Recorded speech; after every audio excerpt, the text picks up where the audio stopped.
You need to log in as admin in order to make changes to SR settings. If you have not registered an admin account, watch the tutorial on how to register a new admin IT user. After you log in as admin, tap DICOM Server Settings.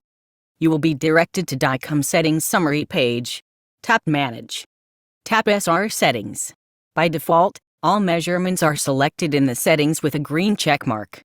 To remove any measurements from automatic SR import functionality, simply tap on the measurement.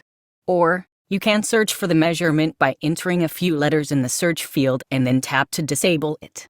To enable the measurement, simply tap on the disabled measurement. Your custom selections will be saved in your device until you change them again. That's it.